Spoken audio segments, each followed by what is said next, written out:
राजनीति, आंदोलन, किसान, करप्शन, गरीबी, इन सभी मुद्दों पर आवाज उठाएगा अब तक न्यूज इंडिया।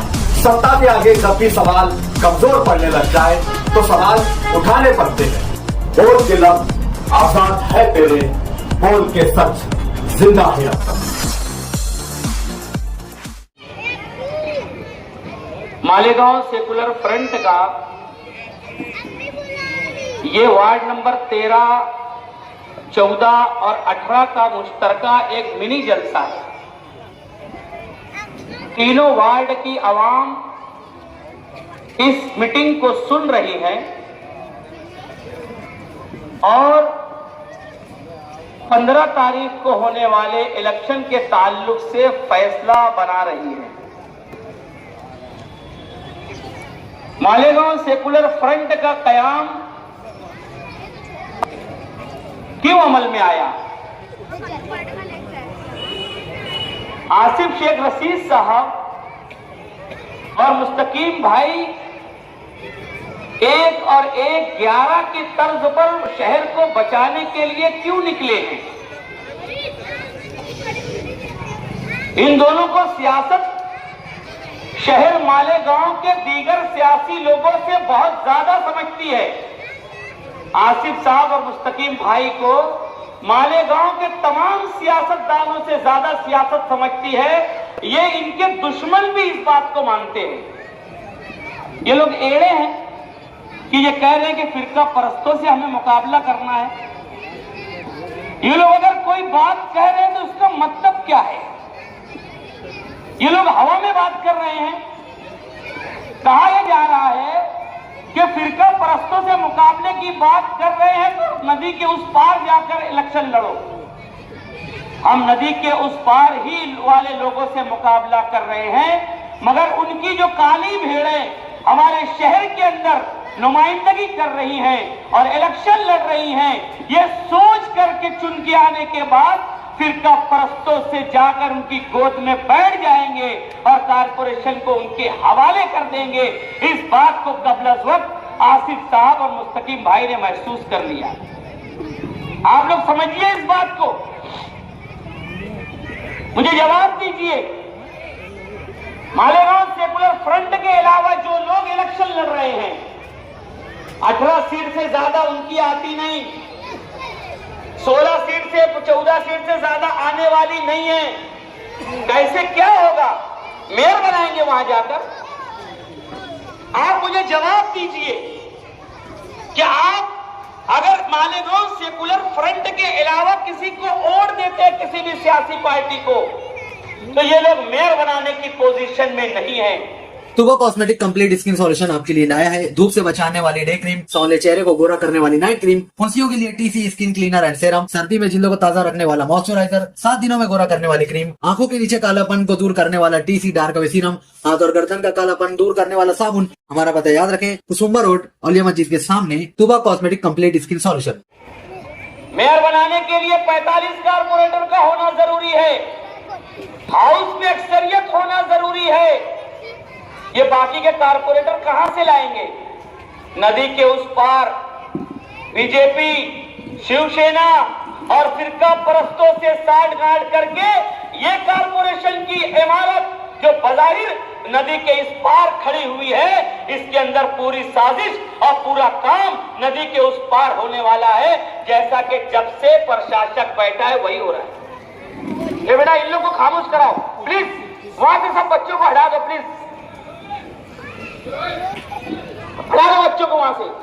100 करोड़ का फंड मालेगांव में आता है तो 8 करोड़ नदिया के इस पार और 92 करोड़ नदिया के उस पार।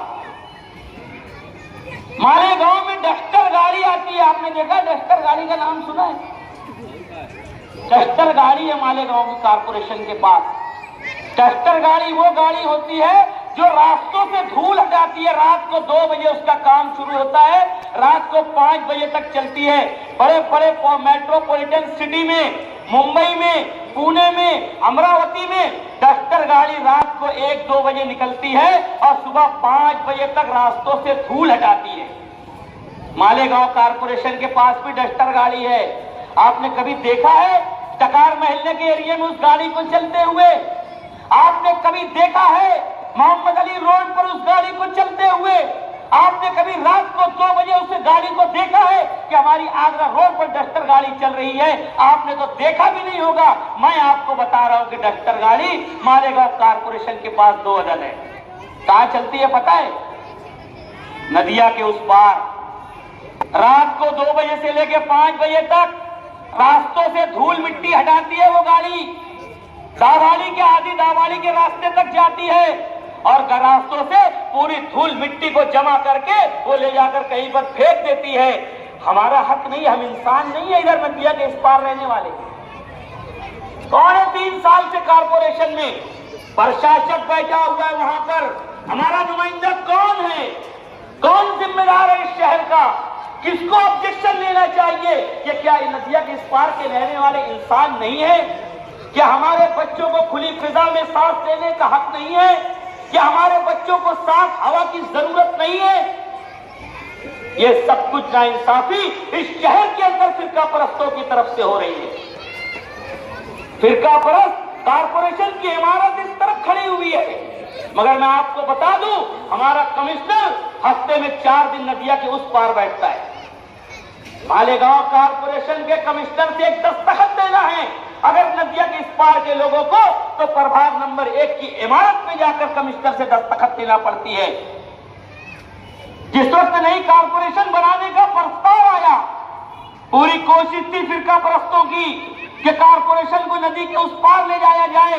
जमीन तय हो गई थी, मगर यही आसिफ साहब, शेख रशीद साहब, मुस्तकीम भाई, ये वो तमाम लोग जो सियासी तौर पर इस शहर के लिए हमेशा बेदार रहते हैं, इन्होंने मुश्तरका तौर से कोशिश की और कारपोरेशन के पीछे उस जगह को मोज कर इस बात की दलील दी कि नहीं, कारपोरेशन की इमारत नदिया के इस पार इस जगह पर बन सकती है, इसलिए कि उधर अगर कारपोरेशन की इमारत चली जाती, हमारा कारपोरेटर है मोहम्मद अली, वो जाएगा किसी कारपोरेट किसी ऑफिसर को कम ज्यादा बोल देगा, उठा के उसको अंदर कर देगा, 453 लगा दिया जाएगा।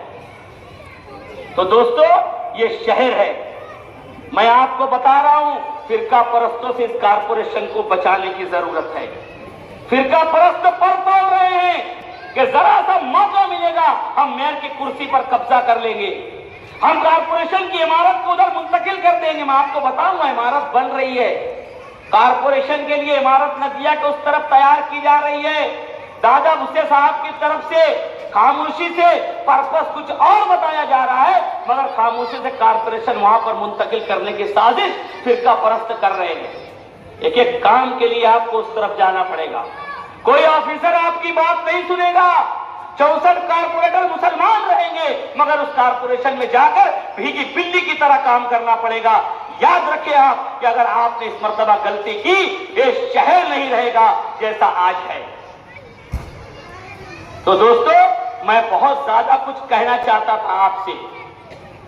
बुलडोजर चल रहा है, बुलडोजर हमारे शहर के अंदर।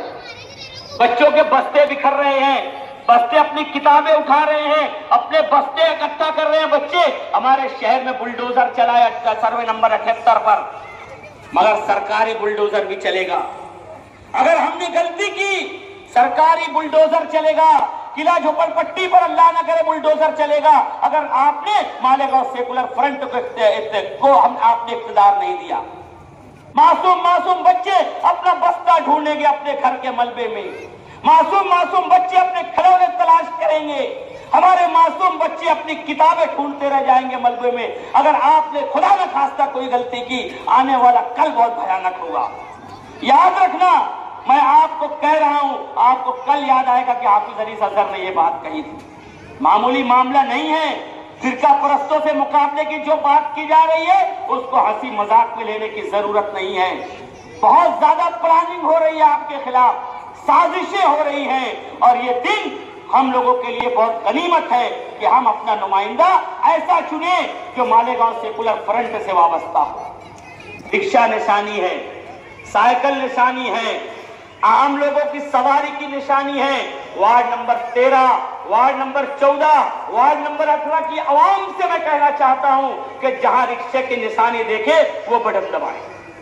जहां साइकिल की निशानी दिखे वो बटन दबाएं, आसिफ साहब और मुस्तकीम भाई को इख्तियार दे। इंशाअल्लाह हमारे शहर के अंदर जन्म दाखिले का मामला इंशाअल्लाह यही लोग उसको कहना चाहिए कि उसको लॉक करेंगे और यही लोग हल करेंगे।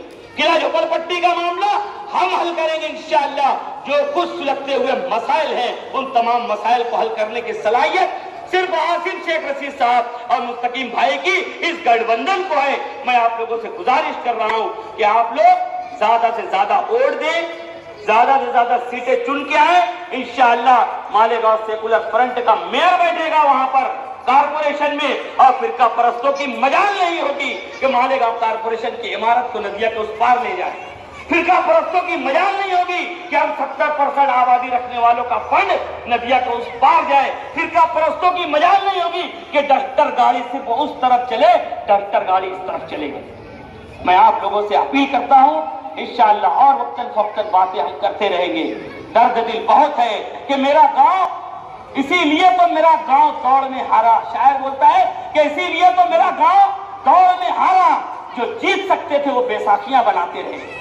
ऐसा न हो कि हम दौड़ सकते थे मगर हम बैसाखी बनाने में मसरूफ रहे और कोई और मेयर की कुर्सी पर बैठ गया।